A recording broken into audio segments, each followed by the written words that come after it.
Greetings, everyone. Welcome to another Brony Debates and this, fun little thing I threw together the last minute here. We got joining us my very good friends and, of course, my beautiful fiance, Heather Blossom. How are you doing tonight? Pretty killer. I'm gonna be doing my nails while we do this. Nice. And EmeraldSpencer, how are you doing tonight? I'm doing pretty good. I'm going to be playing Minecraft while we're doing this. Let's hope geez. I don't have to count to 19. I guess so. And we got Editz Khun joining us tonight. How are you doing? Help, guys. They have me hostage in Florida. Yeah, you came here of your own volition. Fair You can't enough. until you get a haircut. But yeah, I'm doing good. Yeah, true. I came down for a haircut, so things are going pretty good. It's been a pretty long day, but fun. So what are we talking about today? We are talking about the stuff on the thing I just pulled up here. So, we got, I have a question in my mind. Is Queen Chrysalis pure evil and literally irredeemable? So, before we read the comments, let's get some thoughts. I definitely think she is irredeemable. I would say, knowing how she handled her runaway after, the last episode she was in, totally irredeemable. She looked into her past and went, nah, I think I'll continue to be a villain. Heather, what do you think? She's bad to the bone, and I love her for it. Let bitches be bitches. And Emerald, what do you think? I'm not going to say she's completely irredeemable, but we have no evidence to suggest she'd be willing to look into it. She certainly has no redeeming qualities. Except being a great singer, and being totally awesome, and being totally cool looking. Just look at her hooves.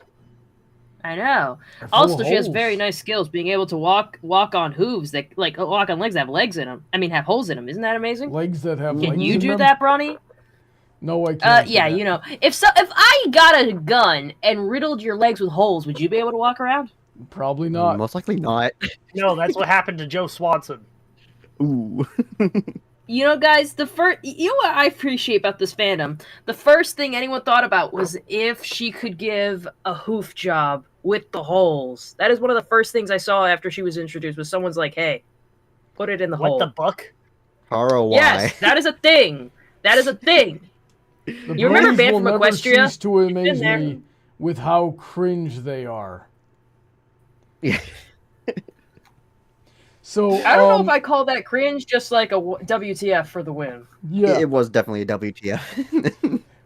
Let's see here. We got a couple of names I haven't seen before in the chat. Shatira McCullough says hey, so hello, and James Dennis also says hey, hello guys. I hope you enjoy the show tonight.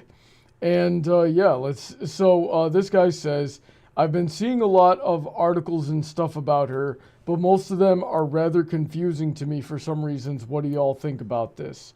So we'll read the comments in just a second here. Before we do that, what I want to do is real quick, I want to, give a shout out to the patrons. Basically, tell you guys real quick about all the ways that we're trying to raise money. We're trying to raise money through Patreon. We've got a dental reconstruction surgery we're trying to pay off. We need all the help we can get. There's a GoFundMe and a tip jar for that in the description. And if you would like to come on the show and voice your own opinion, there's a link to a Discord server in there as well. Just go in there and tell us what you want to talk about, and if we find you interesting, we'll pull you on the show. Just make sure you have a good microphone and all that. So, getting on here. Firstly, I have not been seeing, I don't know where this guy is seeing these articles that are talking about Chrysalis. Yes, Celestia. I was about to say, Yeah. I think Celestia is redeemable. She kind of sucks, but she's redeemable. As Daybreaker, yeah. I think. That's just my opinion, guys. This guy's username, the gun under the sink. Oh. What did he Let's say? see what happens when we go to his house. She's Uh-oh. a strange case. After No, Starlight, you gotta have your handy shotgun handy. yeah. After Starlight defeated her, she really did look like she wanted redemption before she pushed the hoof away for at the last second. And later on, when she, Tarek, and Cozy Glow went to retrieve Grogar's bell, she felt the power of friendship again, but immediately rejected it once she realized. It seems like Chrysalis does deep down want friendship, but denies it for herself. I'm just going to correct everybody's terrible English as I go along. Either out of pride or maybe the belief that it's a sign of weakness. I honestly don't know. Okay, so. That's an interesting thought, because then you could make it, she's not redeemable, but a little more sympathetic. Like, she denies it of herself because of an what the frick is the word I'm trying to say? Well, like, a subconscious an underlying sense of self-loathing is what I'm thinking. Which could be interesting. She was a queen of creatures that are considered evil by default. I mean, I don't know if like the comic origins were considering canonical, like she was just born a particular evil way. But seeing as that inside of every changeling, as soon as they learn how to give love, they could become a reformed creature. Like, it's no doubt she has the potential within her. But, like having to rule a species of basically what other races would consider parasites can't do great for your self-image if you have a concept of general good or bad in, this universe. So, yeah, it's an interesting alley to explore, something I think that it's fun in fan fiction. Probably never going to be explored in canon, considering it's over. It's because if she was reformed, she would look gay. That's true. Maybe she was like, redemption might be. Then she looks at how dumb the rest of the chains look, and she's like, oh, fuck that. I'm keeping this aesthetic. I ain't doing that. No, what happened is she looked at all the other chains like, okay, this is gonna be kind of alright. And then she sees Thorax's giant horns and is like, oh, hell no. Like, I bet every time after that, she's like, friendship is like, no, I don't want to look lame. I don't want to look lame. Something I wonder, thorax, are those antlers, or are those like pincer mandibles that we see on a lot of bugs and beetle Mandible types? Maybe antlers. they're pincer mandibles that are... Yeah. He certainly never used them like that, but I think that would be a little too much body horror for Friendship is Magic. I want someone to draw a picture of something being in those horns of his, and then them shutting and him snapping a thing in half. Oh my God. Alrighty then, so let's see what the next comment says. Sounds like she's stuck rather than irredeemable. She doesn't know any other way, and she's likely been hurt before, so she has suspicion about even genuine offers of friendship. Well, we'll never know. Okay, no, that's not correct, because... That seems like it's a, fanficky territory. Yeah, mm-hmm. She has an origin comic, and she's just always been that way, right? And she says at the end of her origin comic, I have always been this way. I was born this way, right? Nothing made me this way. I just am this way. She relishes in that type of thing. Like, she's Hey, Lady Gaga, that shit. She's a psychopath. She, gets off on it. It's the only thing. It's all about the bad romance. Yeah, it's the only thing she knows, and as long as she makes that choice. So yeah, here's the thing though, is when you attack somebody or try to otherwise, ruin or try to ruin somebody's life, your own life is forfeit. So if you choose to be that way, you get freaking killed for it, guess what? That's your fault, and you'll never get the chance to be better. So you better choose while you have the chance to be better. And Chrysalis was given multiple chances, and even made a hypocrite of herself, because she's like, I don't like teaming up, I don't like working with people, I don't want to be friends. But she was friends with Tarek and Cozy Glow, just for their own devices, right? And so she even had friendship, but even then chose to be the way that she was, and suffered the consequences for it. So yeah, this Kurisu 7885 person is wrong. And then this strange person who never, and I'm not being facetious, his name is This Strange Person says, we'll never know. Bro, did you even watch the show? Yeah, he probably hasn't. He's probably one of those. There are a lot of people who didn't read the comics, so like they don't know that she was born that way. Mhm. And there's also To the be fact fair, that how much like the incentive should you have to show. read the comics when every other reviewer is saying, "Oh yeah, but the continuity is ruined like 3 episodes later." Yeah, like the continuity, the canonicity of the comics is questionable sometimes. So like a bit, it's not like it's not a fun idea to explore sometimes. We all love doing it. Like, I'm really disappointed that we didn't get to go into Tyrik's backstory with his brother. I was very much interested in that. It was very much obviously like a soft spot for him too, Yeah, I really wanted, like, I'm glad we got the comics at least so we know the backstory of it, but I really wanted them to meet again, Indeed. I'm It's gonna a pity read Scorpion didn't appear in the movie like he was supposed to. He really should have. I'm gonna read some chat real quick. Ara Moonlight said, "Hey, what's shaking? How are you doing, everybody? Sorry I can't stay on the stream for long. I'm actually eating at Captain D's. I don't know what Captain D's is." Captain D's nuts! James Dennis says, "How was your day, Brawny? Exhausting. I woke up really early, and then I've just been hanging around with my friends here. Actually, the 4 of us have been hanging out together all day. It's been nice. Yeah, we had.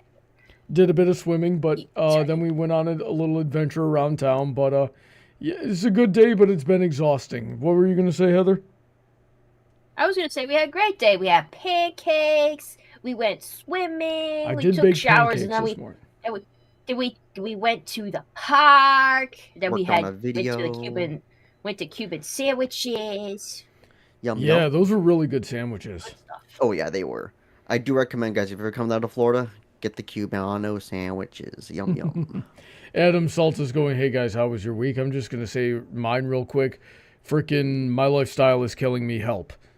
But that's how my week was. How about Pretty you guys? hectic. How was your week? My week has been, well, simply put, I'm homeless. No, I'm not. But it's been a busy one. I moved out of North Carolina, completely moved to a whole new state, and that's how I ended up here in Florida somehow. Yeah, we're just all hanging out in Florida on the way. All right, so that's the chat. Let's see what else we got here in this thread. I don't think she's irredeemable. The problem is she does not want to be redeemed. Okay, so here's a philosophical question for you guys. Is irredeemable and not wanting to be redeemed the same thing? Well, you're irredeemable, meaning you can't be redeemed. But if you don't want to be redeemed, you are redeemable, but you choose not to be redeemed. Exactly, but if you can't redeem someone who doesn't want to be redeemed, so while you don't want to be redeemed, you are irredeemable. So I think they're the same thing. I think irredeemable would be determined by how heinous the acts you have committed are. Whereas not wanting to, you could eventually want it, and if you haven't committed enough sins by then, you can escape the label of irredeemable. Yeah, so like on one end, you can't be, but on the other end, you choose not to be. I'm still standing by that.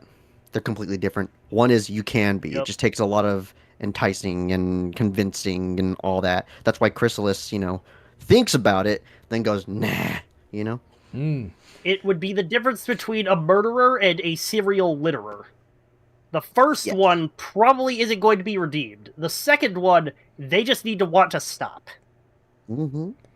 Alrighty then. Here, this next one I can tell is already going to be interesting. I think she needs to be separated from Tarik and Cozy Glow. They're hyping her up in a way. Okay, that's not true because... You're saying they're the bad influence? If anything, Cozy Glow needs to get away from the two of them. Right. Yeah, it's Cozy Glow. Well, Cozy Glow had the best of influences surrounding her and still chose to be the way that she is. So that's... Golly gee. Yeah, that's... Freaking... Yeah, so that's Cozy's not true. irredeemable because she's burned every bridge she's ever crossed. And she chose to do it. That's irredeemable. And she didn't even have a reason, right? Well, not that Tarik or Chrysalis had reasons either, right? That's another thing is these villains that were just completely, that never got redeemed, they were just bad for no reason. Starlight Glimmer had a motive. reason. Yeah, Starlight Glimmer had a motivation. the Flim Flam brothers had a motivation. I don't know if Discord counts as a motivation, right? Sunset Shimmer had a motivation. Chrysalis, Tyrek, and Cozy Glow are just psychos. That's by the clinical definition of the term here. So, and we saw Chrysalis before she met up with Cozy Glow and Tyrek, and she was still plotting her revenge and plotting to take over Equestria and losing her frickin' mind. So no, it was not. It was not the influences of their surroundings. Mm-hmm. Yeah. I'm going to make a counter argument on one aspect of that. Tyrek has a reason for being the way he is. By his biology, he absorbs power to become stronger and naturally has a hunger/lust for it. So he would have to fight himself to be better. Which is possible, another but thing the trick is getting him to do it. Another thing to bring up is I think Tyrek might be the most redeemable out of all of them, or at least has the chance to really reflect on his actions, because even Discord in the show points out is that the only reason you have this complex was because of your father. And last I checked, we could fix things like that through therapy. Yep. Yeah, that's a good point, actually. Huh. It's so strange that the guy that looks the most like the devil might be the most redeemable of this trio of a child, a succubus, and literally Satan. And it wasn't part of Tyrek's biology. It's something that he knows how to do. He actually had like a magic teacher that was another centaur sorcerer, and he saw him do that to a pony, and he's like, hey, I need to learn how to do that because it will make me more powerful. It had nothing to do with his biology. It's just he just wanted more power. Let me guess, comics canon? Yes. That would explain why I didn't know that. Yeah, the Fiendship series covered the origins of Sombra, Chrysalis, Tyrek, and shoot, I know there were more. They might have had one on the Sirens as well. I feel like there were 4 of them. Yeah, I don't remember exactly. So sorry about that. Let's see here. Shatira McCuller says, do you have a girlfriend? Kun, do you have a girlfriend? Who, me? Oh, yeah. No. Okay, Emerald, do you have a girlfriend? Yes, I do. Heather, do you have a girlfriend? Multiple. Hands off. I don't. Hands off, he says. She is one of my girlfriends. You can't help that. I actually sexually identify as a girlfriend in the sense of friendship. Oh yeah, Kun, you are one of my girlfriends. You certainly look like a yeah. girlfriend with that hairdo you've got, Kun. Well, at least I have hair. Projecting your envy, Brawny. Shut up. I didn't ask you a gosh darn thing except do you have a girlfriend? I don't have a girlfriend. I was about to say, yes, you did ask him something. It's sticking your face in the jar of acid all over again. Well, the chat's not going to understand that. Frick. So here's what happened. About a month ago, Emerald and I were cleaning our pool, and we were like, is this acid still good? So I freaking went to go smell the acid, and the acid was still good, and it burned the frick out of my nose and eyes. Ouch. Why did you huff it? Because I was trying to see if it was still acid. Turns out it was still acid. Yes, it was still acid, you fuck! And that's how Florida Man was made. He made. incorrectly remembered a piece of wisdom I imparted on him before, that my father told me that liquid chlorine degrades very quickly in sunlight. He misremembered that as being acid. Alrighty Florida then. Man snorts acid. Let's move on to the next thread here. By the way, if you guys remember, if you have an opinion, you may call into the show. So, theories about Celestia and Luna's youth. Now, before we read the comments on this, Heather, give me some headcanons on Celestia and Luna's youth. It's a very fun subject to explore because we can only infer so much. That obviously they're siblings and they loved each other, but there's always been this kind of thing between them of jealousy and misunderstanding. Like, no matter how much they love each other, they still have so much trouble communicating. And I like a theory I explore is that Luna having like, you know, the night shift and having such a mysterious time of day to watch over, that the pony population itself started driving the wedge between them extremely, like really separating them emotionally, because they treat Celestia one way and Luna the other, and maybe like made them treat each other differently, you know, due to just whisperings and, you know, like personal perception, like people maybe saying to Celestia, hey, maybe you and Luna should like not be together so much, overlapping like this, because we really need you to stay within your jurisdictions and worry about your own duties, maybe causing them to neglect each other. But that's just kind of a thought I was running with. What about you guys? All I can say is sisters that split up, and, you know, Luna got sent to the moon for 1,000 moons, and then, you know, something to do with evil. I think we can assume they were I think a moon is a month. I think we can assume they were adults by the time they were ruling Equestria, and therefore adults by the time Luna changed into Nightmare Moon and then got banished. I mean, the night shift will definitely do a number on you, so it makes sense why Luna would. Two things. I think I've gone into like a rant about how Luna has such a much harder job, seeing as that horses aren't typically nocturnal and she has the night shift, which infinite respect for that. But also on the right side, you see that there's like a part where it says best singing voice in My Little Pony. Do we not all agree that's Rarity? Followed shortly by Cadence. I'm pulling it. We'll listen to every song in the show to make a judgment. I feel like we'll go into that later, but like I feel like my opinion is objectively correct in this regard. Sure. I think Fluttershy has the best singing voice. It's not bad, but I feel like Rarity has more bravado, you know? It's like that really... we'll talk about that later. Let's move on here. All right, so, Emerald, did you have any headcanons on Celestia and Luna's youth?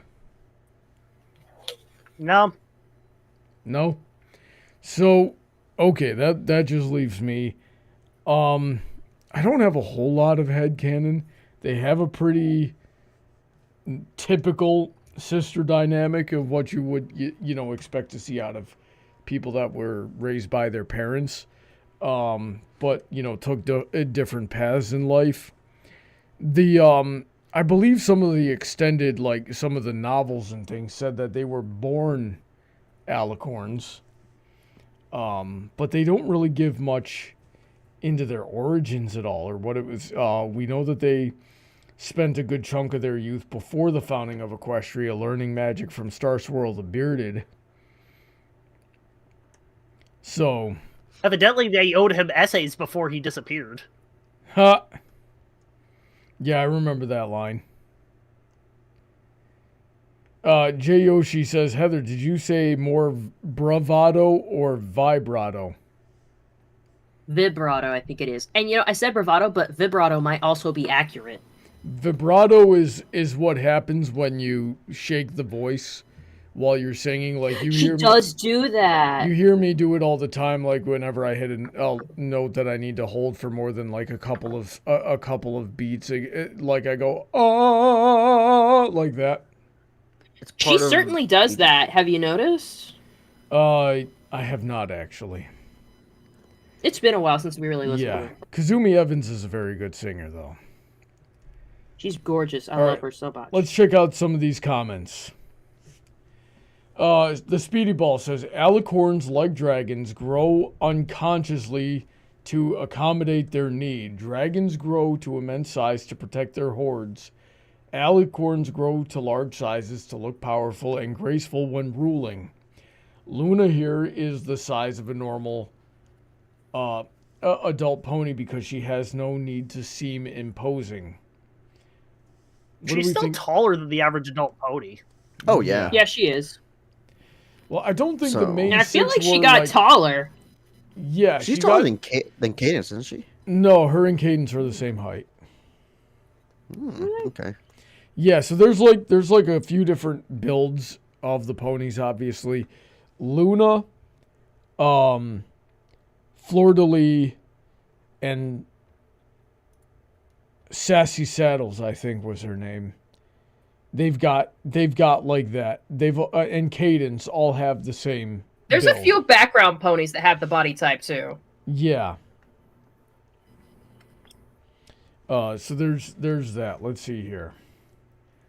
I think that's a silly headcanon.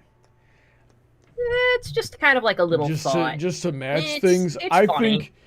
think if Twilight is anything to go by, they start off normal and then they grow. They grow with their magic. And, with their power too. And yeah, or just gradually over time, and they probably reach a certain height like Celestia or something like that. What I really appreciate. Sorry. No, I was just gonna say as they're older, and that was the end of that. But yeah, what do you I was gonna say I really appreciate, as a side note, that they confirmed that, because we all wondered about the flowing hair that Celestia had, and then eventually Luna had, and then eventually Twilight had. We never saw Cadence have, but I would have loved to see it. They confirmed that flowy hair thing isn't like an alicorn's, specifically just an alicorn thing. It's a very powerful magical beings thing, as we saw with who was the Templar for beauty? Miss Main. Miss Main, it says it in the name. She also had the flowing mane. She wasn't an alicorn. She was a very gifted, magically wise unicorn. You just get that mane if you're that fucking good with the magic. You get the flowy hair. Comes with power, goals. Yeah. Is it freaking Maybelline or is it fucking unicorn magic? Now we know. Maybelline. Maybelline. Yeah, Maybelline. Let's see here. Oh, better. Frew Hawk says Celestia was an Eldritch god before being reborn as a pony. Luna wasn't born with the same type of powers, which was one of the reasons why she became jealous of her. She was able to find Eldritch god powers, which is what led her to being Nightmare Moon. Bro, did you even watch the show? Luna found a way to be an Eldritch god without being evil sometime after G4 ended, though before the final 20 years later scene. That wouldn't make very much sense, because I just looked up the meaning of Eldritch, just to be specific, and it's an adjective meaning weird and sinister or ghostly, which I would not consider Celestia to be an Eldritch god with that definition. Yeah. Definitely, maybe now Luna's an Eldritch god because freaking Celestia was a different kind of god, but no, that's, I don't even like to say that these ponies are godlike creatures. They're far too, for lack of a better word, human to be gods. Yeah, they're powerful, this certainly. Just goes they are not to gods. further show that you should never trust anybody with a flag in the bio or the display. Not image. just a There's flag, no in, flag the in their bio. Right online. there. There's no flag in their bio. Well, it's a heart. That's not knock it off. It's a trans heart. Oh, the flag, the trans flag. Never trust any. That is the equivalent of a flag in bio. Never trust anybody with flag in bio. Did it say their birth date was 2020? You 4 years old? Up in the fucking... What? Oh no, that's their kid. They're 4 years old. They first made their Reddit account. Oh, that's when they joined. That's when they joined. Okay. Reddit. I thought that was their birthday, and I'm like, how are you 4 years old? No, and that's typing up a freaking paragraph I can just here. imagine just a transgender girl with a huge love for video games. Yeah, I can't believe it. 4-year-old. So dude here didn't even watch the show, and because no, they are not Eldritch gods. The frick. Oh, in your imagination, sure. Yeah, what a horrible fan fiction. Right. All right. I say we take in a comment from Trent Jerome in the Collins server real quick. Yeah. Okay, so let's see. So Trent, you are welcome to join the call whenever you want. He says, how is Luna a child physically in her first reformed appearance and then an adult in the next? I'm pretty sure it's just a retcon, but let's see what he has to say. I feel like it's just, she kind of grew a little bit, after being reformed, then brought back to the power of Equestria, Yeah. At least I would say, I feel like Lauren Faust came out and explained away the difference in her appearance between seasons is that all the dark magic left her body and she just reconstituted and was, at her prime form again. Welcome, Trent Jerome, to the show. How are you doing today, Trent? I'm fine, Brawny. How are you? Very good. So tell us about your comment here and or your question. So, yeah, tell us what's on your mind. Well, I saw the picture that you showed earlier that has Celestia compared to what looks like a younger Luna. Yeah. So I don't know if it was just the writers or what, but in the next episode, she appears as an adult. Why? Okay, so I don't have an exact source on this, but I feel like I remember Mitch Larson saying something to the effect of he thought Luna should look like the way she looked like in the first Nightmare Night episode, which I think might have just been called Nightmare Night. And the whole fandom had that question as to why Luna looks so different. And Lauren Foss did say something to the effect of she, got all of her power knocked out of her, and then it slowly came back, and she sort of isolated herself for that whole time and tried to, work on reintegrating into society and things like that. And then that Nightmare Night is where she made her first appearance, where she had a lot of her magic power back.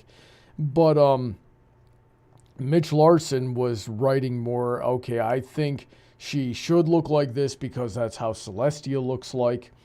And, they're both alicorns, and she's going to talk like this because that's, she's, 1,000 years removed away from civilization and from 1,000 moons. Yeah, from a position of power. No, it was 1,000 years. Yeah, they were still counting in years back then. Oh, really? Okay. Yeah. Fair well, enough. They for some reason they started saying moons in like season 5 occasionally, but they would still say months occasionally too. I think 3.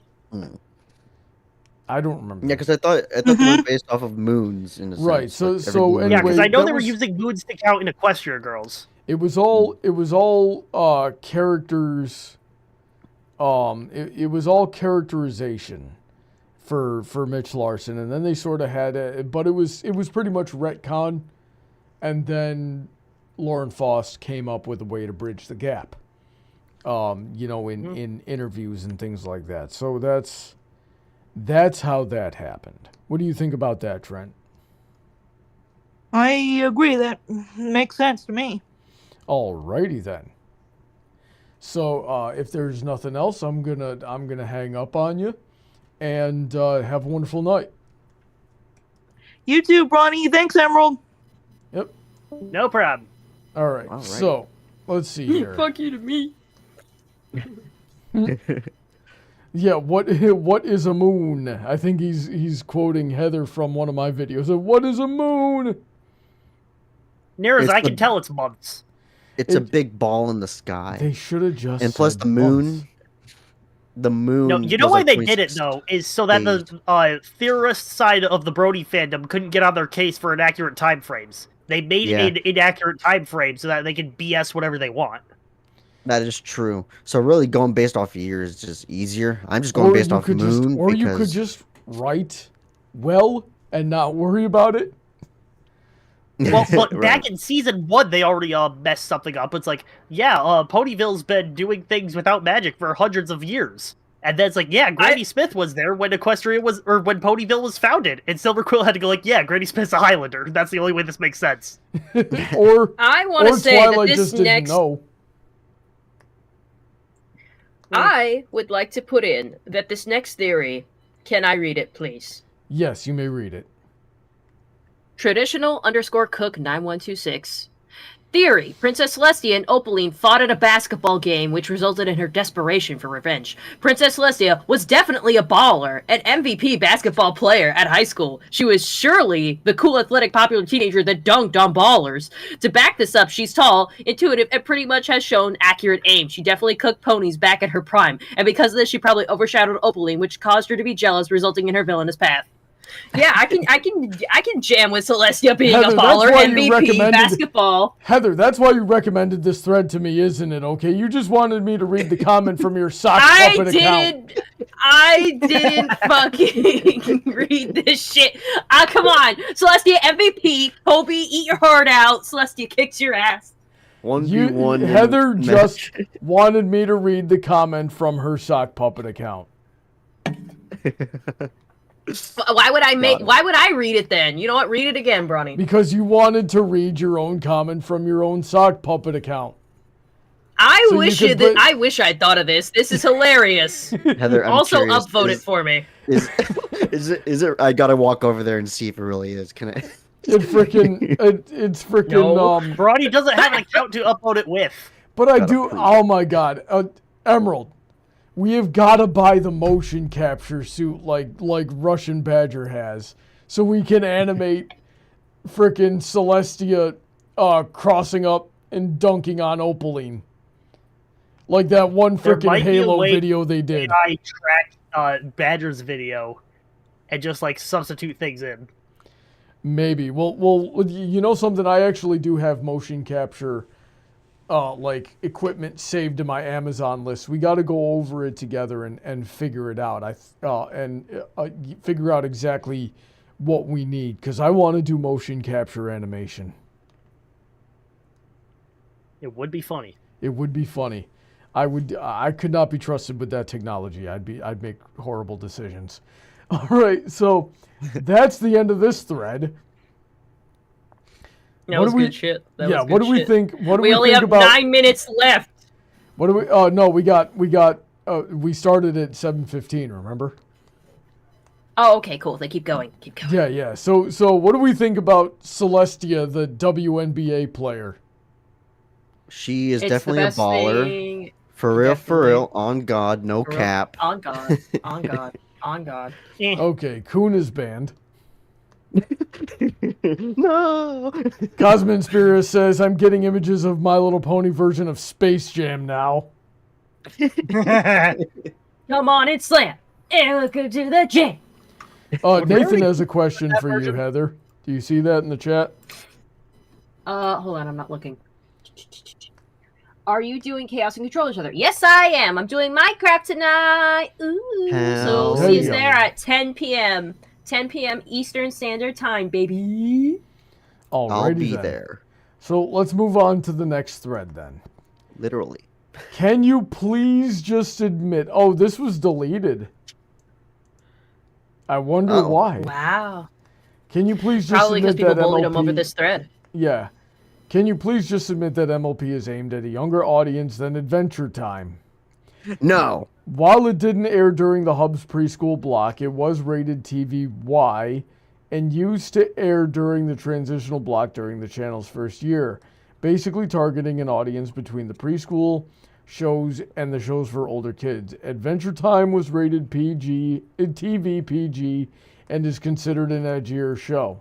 I did not know there was such discourse about the age ratings of Adventure Time versus Friendship is Magic. Does anybody else have any experience with this? No, actually. No, I just knew MLP was a child show, but it just picked up an adult audience, you know? But I understand Adventure Time is definitely a show meant for an older audience, but still children, just not little girl children in a sense, you know? Well, let's see what the discourse is. Sure, I feel like that's pretty... Okay, so Judas of Belial has the right idea. Thanks, Judas. What's it like in between Satan's teeth and the ninth circle? Sure, that was the target. Bluey is also aimed at little kids and has an episode about a character struggling with infertility.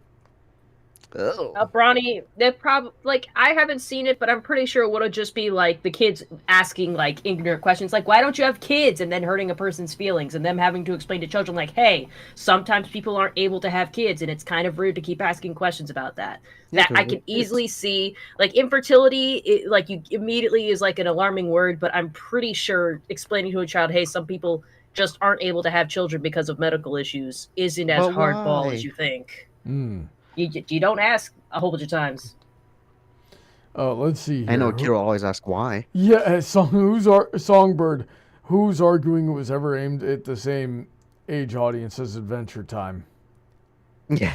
You know, this is probably an argument that popped up later in the fandom's life when, like, season, I think especially 7 was doing lessons that focus more on the adult watchers. Like, hey, be nice to people at cons.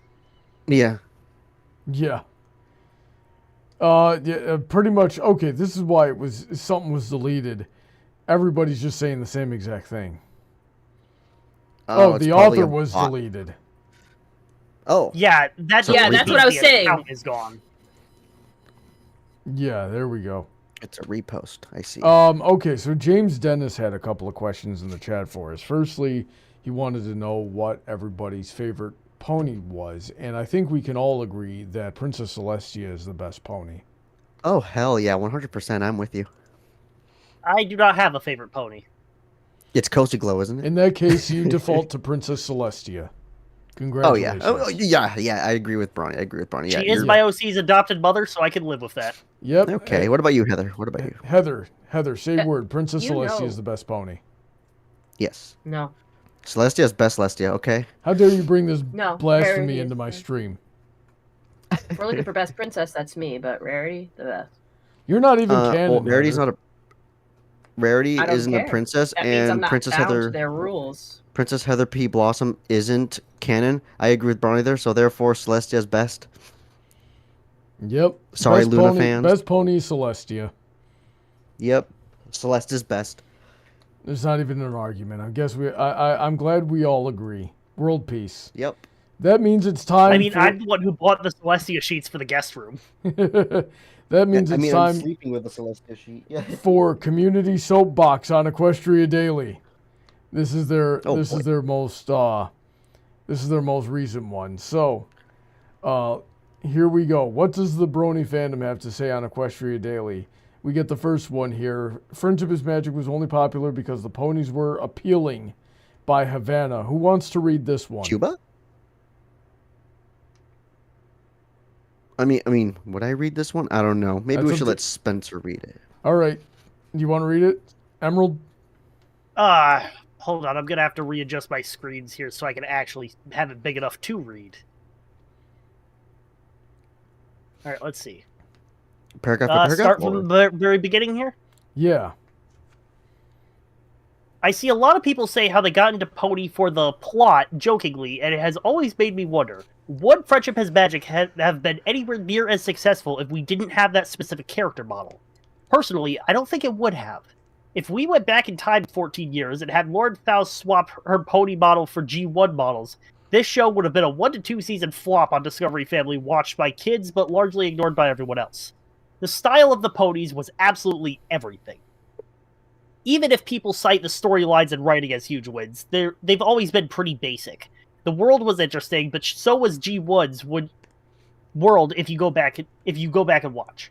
It was a Dungeons and Dragons style setting with ponies. They even had some jokes for adults that people always cite for why they watch the show. They just weren't anime-eyed with curly butts like G4, so they never spawned a weird adult fanbase that spread it around like crazy with fan art and fanfics. We even see this pretty clearly with the G5 ponies. They removed the butts and made the eyes smaller, then with Tell Your Tale removed much of the appeal G4 style had by making their faces more caricature-looking rather than muted like FIM. The result? Much less hype. The G4 ponies still dominate the fandom's creative side, and when we do use G5 ponies for things, they are converted into more appealing styles by artists. Anyway, thank you for reading. I know this opinion is controversial, but considering how enthusiastic people are about the G4 ponies and fan art, I feel like it's silly not to think this is probably a huge reason why it's still popular and ever was popular to begin with. Yeah, I like that the underlying implication here is it's like the only reason you like G4 My Little Ponies because the ponies are fuckable. And I'm like, whoa, that is kind of a hot take. I'm saying the quiet part out loud. I do have to point something out here. About a week before Friendship is Magic first aired. So we're talking late September of 2010, right? Well, it's October. It came out on October 10th, I believe. Okay, yeah. So late September 2010, right before Friendship is Magic first aired, somebody had posted the teaser image with the main six gathered, right? Onto 4chan, and said, "Hey, there's going to be a reboot of My Little Pony," and the first comment was, "This show is going to have so much porn," and then the second comment was, "How do you know that?" And then boom, of course bronies. it aired, and it was almost immediate. And he unfortunately he might have a point. There's definitely something very aesthetic and simple, and like not quite minimalist, but simple enough to be very aesthetically pleasing and cute. It was very specifically designed to be cute and sort of have an anime eye thing. Which, a lot of people that would become bronies were just all about that anime. And, some for less wholesome reasons.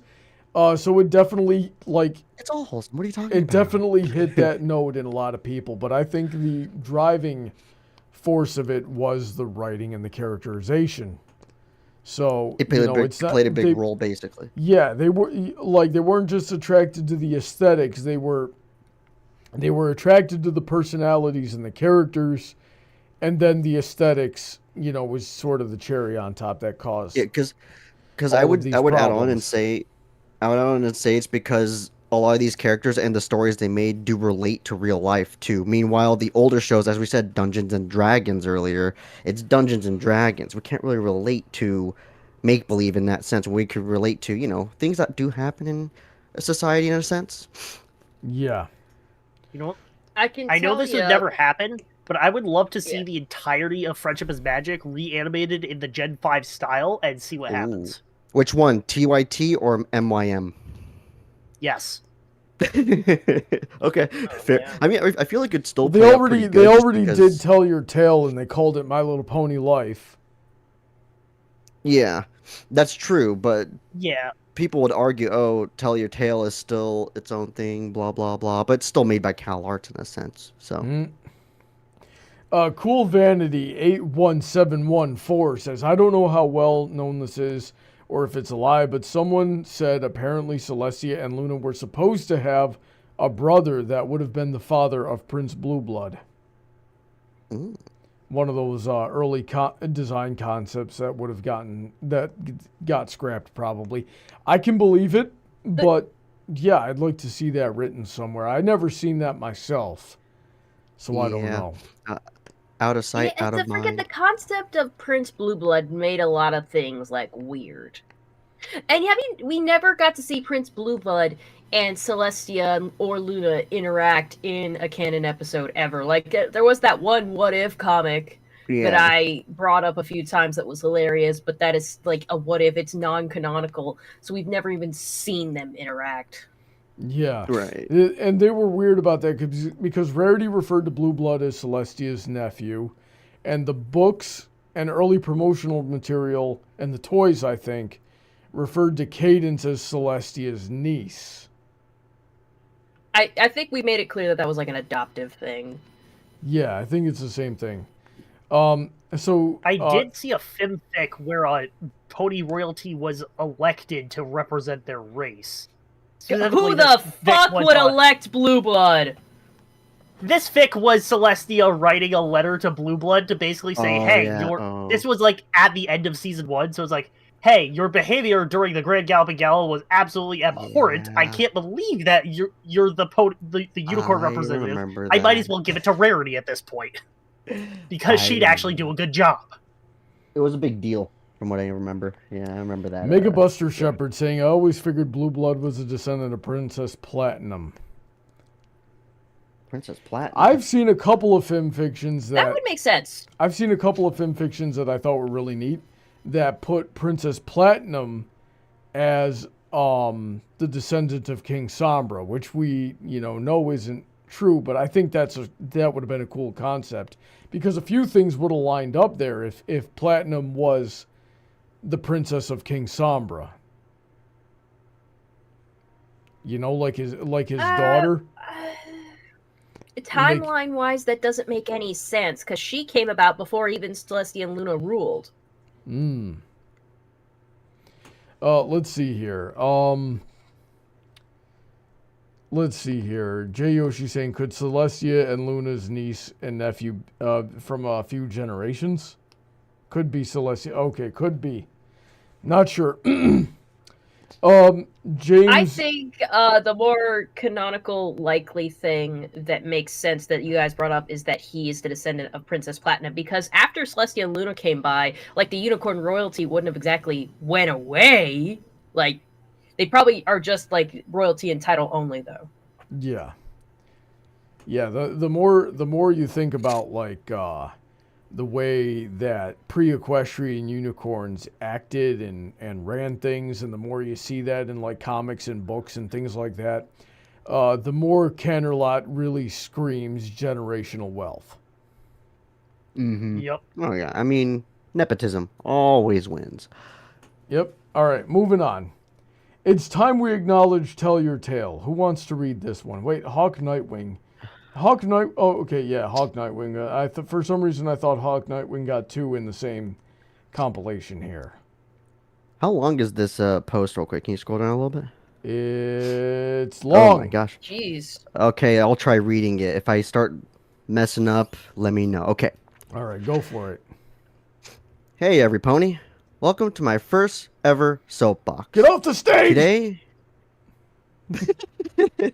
okay. No. Today, we need to talk about Tell Your Tale, and why I believe it deserves a lot more recognition from fans than it currently does now. Currently, the primary stance I've seen from people is that Generation 5 as a whole is over. Hence why the boatload of retrospectives that are popping up. But there's a problem that isn't there. Gosh, these there's a problem with that, isn't there? Here, let me get it. I'm sorry. Yeah. Being the flagship show for 2 years straight, I do understand why Make Your Mark would be treated as the most important show out of the 2 that exist. It was on Netflix, the same as the movie, and shared the same animation style. It's also just way better in general, at least in my opinion. Your opinion is wrong, but okay. However, with the heavy focus on Make Your Mark being the only series you should pay attention to by a ton of viewers, that unfortunately leaves Tell Your Tale to get the shaft. And to that I have to ask, why? Yes, the episodes are only 5 minutes, but they are also important to the story being told and offer a lot more development for our main characters. Episodes that focus on Sunny's arc, like Alicorn Issues or Mission Imponable, come to mind in this regard. Or any episode focused on Misty and the latter half of Season 1, which is a vast improvement over the first half. Oh my gosh. You don't just take half the story and attempt to judge the whole book that way. As a writer, this irks me because both shows are telling the same story. And as we as a community are effectively ignoring one in order to prop up the other. G5 is not over because Tell Your Tale exists as the focus of the show now. And people have to realize the inherent fallacy of that logic. Season 2 has improved the series a ton and has committed to an overarching plot, a better realized arc for Sunny, fantastic character development for Misty, redeeming characters that were once treated like dirt such as Posey and Sparky. Tell Your Tale deserves your attention. It deserves a second chance. I don't want us to cast aside this show and treat it as just a collection of shorts due to the runtime. Bluey had similar short episodes, and do we dismiss it? No! Well, I dismiss it. It's taking over the world. And that is the inherent contradiction at play here. Because of its status as a YouTube web series, people tend to ignore it. But we shouldn't. Tell Your Tale deserves far more attention than it currently gets now. I am tired of pretending that ignoring it is okay. If you're someone who was turned off by the first season, give the show another shot with Season 2. Look at it with an open mind. I've been repeatedly blown away by this season so far. Your tastes are horrible. And I feel like this needs to be said. The show deserves to be treated with the same level of attention as Make Your Mark was. No, it doesn't. And I intend to demonstrate that fact. We need more people to examine Tell Your Tale as an art form as well as show that it deserves watching. Can I say something real quick about this? Yeah. The reason why Tell Your Tale isn't really kicking off is, well, this is what a lot of my friends do say about the show itself, like the 2D series. It's Cal Arts, and that doesn't really land well with a lot of people just because a lot of shows use Cal Arts, and on top of that, this show decided to go for the cheapest option to continue it, meaning, yes, it's already done with. They had the CGI series, the G5 Make Your Mark series, which was supposed to be the actual show itself, but didn't catch on. They mishandled it. Exactly. You should see, like, the very first episode, like the very movie they came out with. Beautiful. Loved it. In fact, I loved it, you know? But once they came out with the episodes, the chapters after, the jokes were landing stale. The way the animation was coming off was pretty stale. Like, it became kind of like that one My Little Pony series from back in the 2000s. It was just, I mean, it was better than what they give in the 2000s, but it was like, you know what I mean? Like, yeah. Yeah. Okay, this hasn't been the first time we've had a 3D movie and a 2D flagship show. Tangled and Rapunzel's Tangled Adventure is one such example, and a switch in animation style is perfectly fine. At this point, I like the Tell Your Tale art style. I think the only thing bothering me about it before was Izzy and Hitch's design, but every pony else looks good. Points off for using the word every pony. And the stories are very well told now as well. The series has found its footing, and as fans, we have to acknowledge that improvement. We need to see the show for what it is and acknowledge its place as the sole carrier of G5's story. I have a lot of thoughts about this when I get done reading here. You don't just ignore the next chapter of an ongoing story and expect to form an objective analysis on the story as a whole. Like it or not, this generation is here to stay. Oh, frick. You never left, and yeah, I never left either, but look where I am. And it is time that we acknowledge the whole story that is telling every messy, beautiful part of it. Okay, so here's the thing. You are wrong, sir.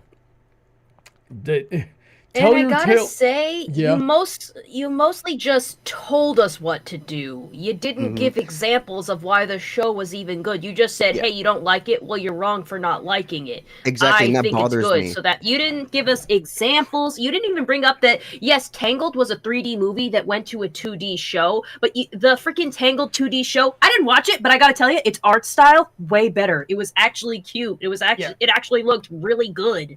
And it actually had good songs. I watched the first season. Tangled Before Ever After is good. Yeah, I never really watched it's actually good. Series, you didn't bring up anything about what was good about Tell Your Tale. You didn't bring any examples. You brought no concrete audience. You have no evidence here. In fact, he used Tangled. Yeah, he did. He did say that Sunny Star Scout has had some good arcs, and that Misty has gotten some good development. So, but. He didn't bring up specifics, though.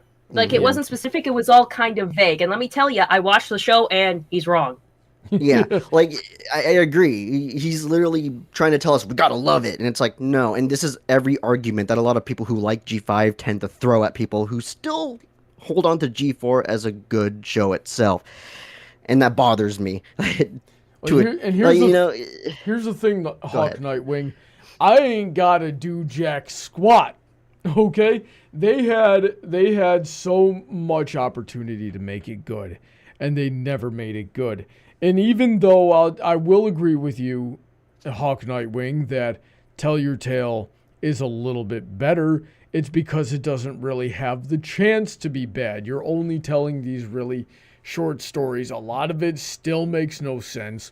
A lot of it still has over-the-top writing that's kind of cringy and juvenile, and not to mention the voice acting has much of the same problems. I watched a lot of Tell Your Tale with Heather, and the whole time, even in those 5-minute segments, I'm like, okay, yeah, it's not as horrible to watch as Make Your Mark was in terms of the writing and voice acting and animation, but so it's all a little bit better, but it's still bad, and it doesn't need to be bad. It's so easy. It could be better. It's so easy to make a good story and good characters. The only reason you don't is because you don't have the understanding of human nature to, make anything that's not a freaking cartoon. Or, the writers are just being hamstringed by corporate who doesn't understand how to make anything good, which is also entirely possible. Trent Jerome says, Josh and Ari like Bluey. Congratulations, Josh and Ari are wrong. Let's see what Eric Zahn says. Personally, I hate the 5-minute episode format. It's a bit too quote, pander to zero attention span. Yeah, like TikTok style. Yeah. And Eric also says, we just got to agree Hasbro mismanaged the whole generation, really. Yeah. To an extent, yes. Definitely the GFAT stuff could be better. I don't have to do... Listen, as I said last week, I've met fans that call themselves... I've met bronies that call themselves bronies just because they like Fallout Equestria. I've met bronies that call... people that call themselves bronies that just like My Little Dashie.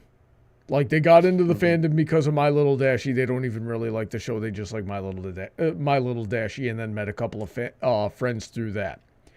You can be a fan of the show and call yourself a brony for any reason that you want. It's a fandom. It's that broad of a term. I gave Generation 5 plenty of chances. I work 3 jobs. I don't have the time to waste on things that are bad, which is part of the reason I'm so picky and my standards are so high. Is so cool. If it got better, I guess I'll take your word for it. I'm not going to bother with it, though, because they lost me, because they spent too much time being bad. Now, even if they are good, I'll probably never know. Unless Heather, does another, just binge session of watching it, and I happen to be in the room because I don't have anything else to do. Then maybe I'll just find have time to kill. Right, but this we're is not definitely a rift in the fandom. We're not obligated, and I've met a whole lot of fans that don't read as many comics as I do, or don't read as much fan fiction or listen to music. And just because we're fans does not mean we are obligated to ingest everything related. A fan is more likely to do that, but certainly not obligated. Mm-hmm. So I know that Hawk Nightwing is never going to hear this, but those are my thoughts on it. We'll send it to him.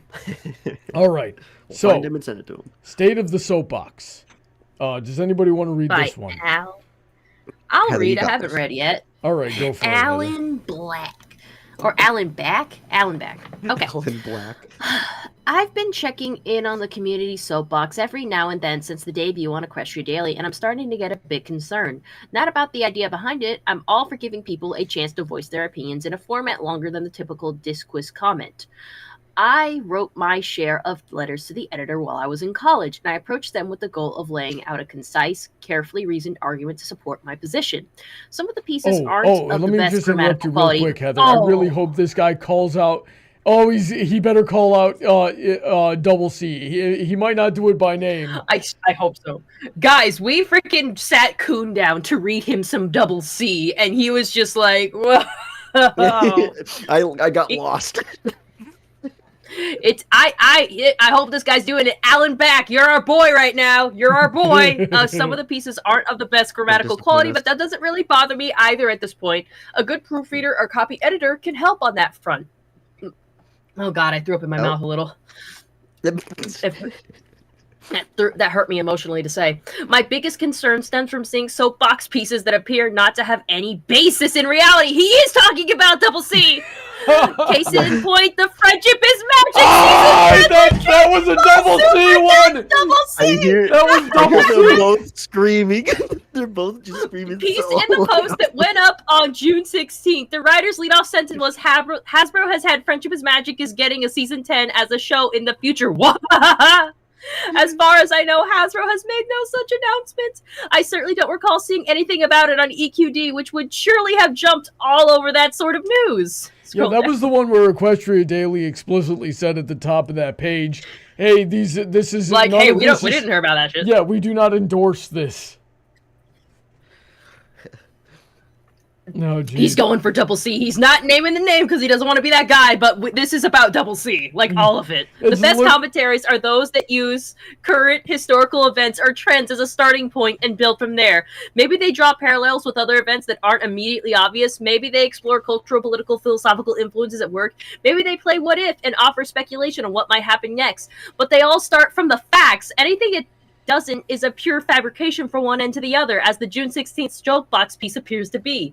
Uncritically accepting hearsay and word-of-mouth statements as truth without examining them is dangerous. It's all too easy for rumors to spread out of control and reach the point where trying to debunk them is fruitless. See the current political situation in the U.S. Okay. Hell yeah. Just as with news reports, the claims at the heart of a letter or column need to be thoroughly checked for accuracy at every step.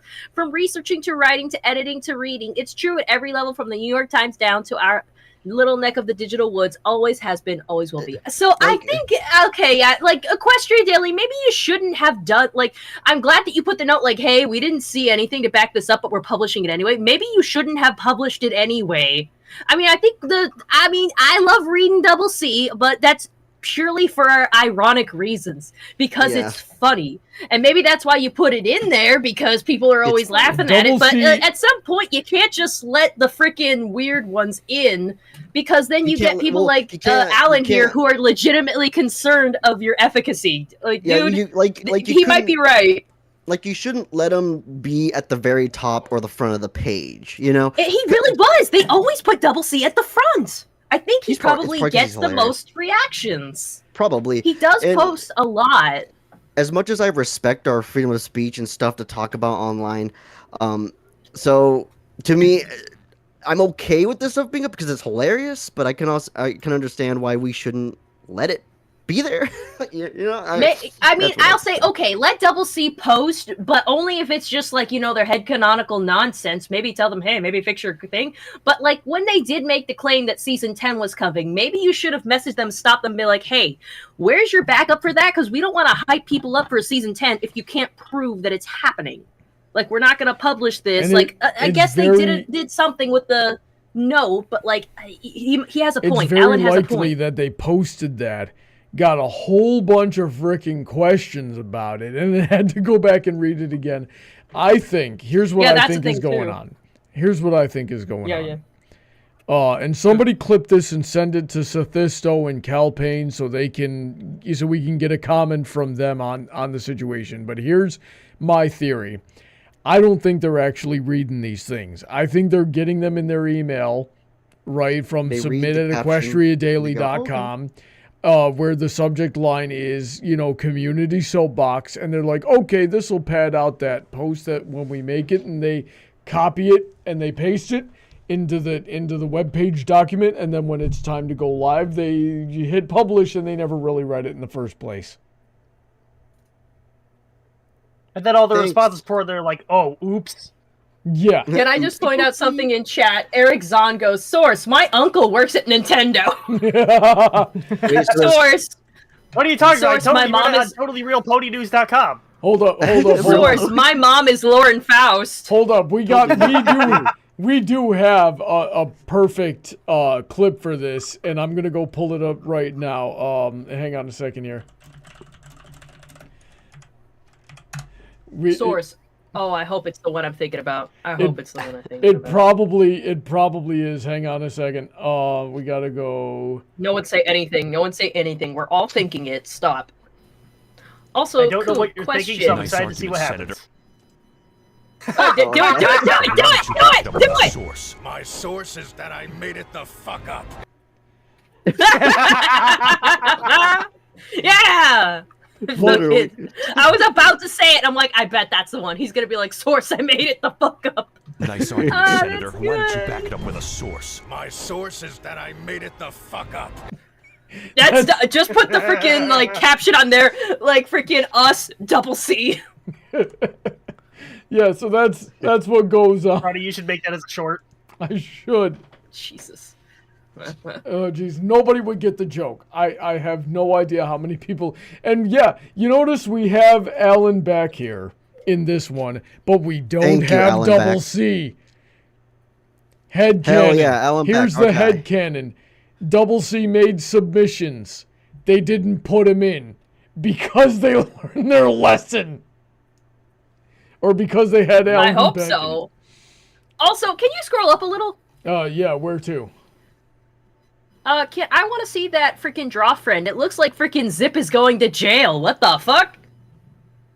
Wait, where? What? As much as I think G5, yeah, she went to prison.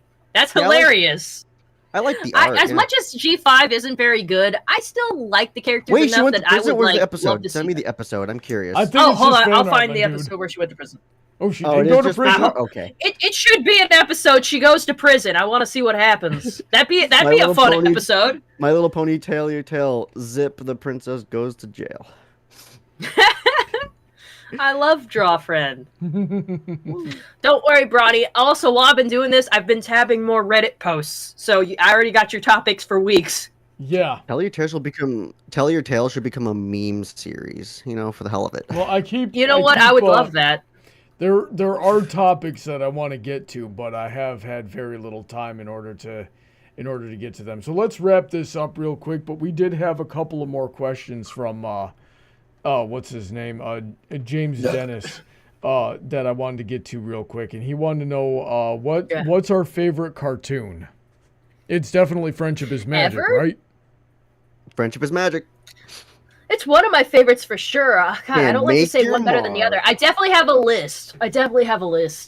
You have I a don't know why I keep husbando list, adding. Heather. You know what? That needs to be a Brony Oh, yeah. debates. We need to If go you'd down like me to Heather's make a list husbando of my list, and husbandos. we need to go down Heather's husbando list and just roast her on how toxic it is. But dude, can Oh, that be? Oh, we should do that for my birthday debate. We go over Heather's husbando list, rate it from 1 to 10 on cringe. I will be there. Absolutely Well, gonna have to that's have the thing. Seer We here for cannot that one. put them all at level 100 cringe. It just That makes No, it harder. they're all You'll gonna be try 99 harder. point something. okay. So and James Dennis also said, "Hey Brawny, when did Brony get popular? Because a lot of people say they got popular in 2012. That's when they had their biggest surge of popularity. Yes, 2012. Yeah, it basically spread across the internet around 2012. I mean, that's where how I found the My Little Pony 2012 stuff. to 2014 is when we got most of them. We sort of been we had a little bit of a resurgence in like 2016, and another resurgence again around 2020, and we're sort of getting another one nowish actually, but they're not nearly as big as they were in 2012. And I know the beginning of the year, infection AUs were very popular. Yeah. Oh yeah, that infection stuff. Yeah. I remember Oh those god, memes. the infection thing. Oh man, I watched a freaking animation today, and it was a horror animation. It had infection in the title, so I'm like, oh, maybe I'm gonna learn what this infection thing is. But it was an animation about Argyle catching swamp fever, which is what that episode. It was in that Zecora caught in the Health of Information episode. And it was like him just going through the process of turning into a tree, and it actually ruined my day. Like it was very effective horror. So if you're into that, The thing, moist critical yes. virus. Yeah, baby. yeah, sure, Yeah. whatever. Did you have the audio on when you watched that one by chance? Yes, Did it have that one frickin' song that makes me nauseous? I don't know. I know it had a song. I Okay. don't know what song you're talking about. I'll have to look at it. 4chan was a funny thing back then. The song was called The Lobotomy. Like, Jeez. straight up, it was on every single one of the infection AU posts because that's how the algorithm works. And it legitimately makes me so unsettled, it makes me nauseous. I am out of touch with that. I'm hoping I can block that thing out of my memory. It was very good art. I'm not going to take that away from it, but it did ruin my day, and I'm going to be. It did scar me a little bit. So, with that being said, thanks everybody who tuned in. I hope you enjoyed watching. I'm going to get out of here and go play Fighting Herd. So I'm going to start another stream in a few minutes here. I'm gonna play through the story mode of Fighting Herds either for a half hour or for an hour. We'll see how I'm feeling. I definitely want to hang out with these guys while they play Minecraft as well. But they're going live yeah. they're going live at 10. Actually, should I just stream Fighting Herds tomorrow? If Like you tomorrow in want, the evening? Do you guys think I should do that, or If you should want I do more it of a tonight? break. I'm definitely tired. So I don't know, chat. Do you it's been a let me? long day. I will ask the chat. I'll let the chat choose for me. Should I stream Fighting Herds tonight or tomorrow? Will you guys Answer tune in? now. Yeah. Let's just hang out for another minute while we give them a chance to answer because the stream's like 10 seconds behind real time here. So Waiting for those answers. Yeah.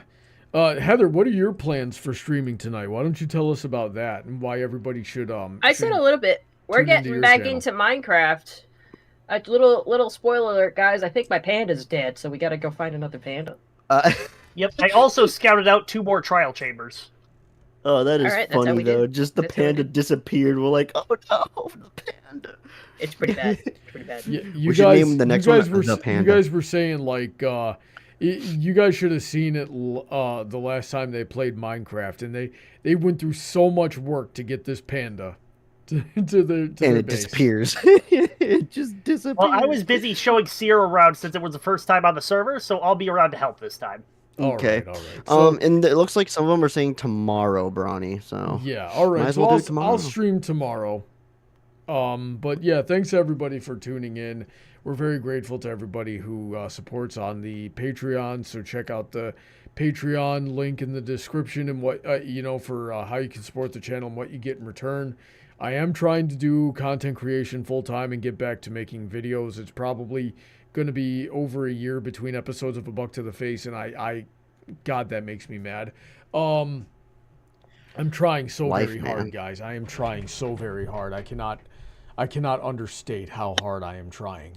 But anyway, thanks to everybody who supports, especially on the $10 and up tier, such as Heather and Emerald, who are with us tonight. There's also Shady Oak, Autoknight, Senko, DJ, Rain, Billy, Alden, Kanto, Mr. Sonic, Alicia, Calbeck, StarChaser, VentureCorp, Willyzin, Icanus, Vulpecula, The Raptor's Talon, Jimmy, J Yoshi, Dark Malcontent, and thanks to all of them. Check out their links in the description as well. They make some pretty good stuff. And with that, stay safe. God bless. We'll see you in an hour and a half on Heather Blossom's stream. Say goodnight, everybody. I appreciate you guys Have a being good night, here. everybody. Thank you.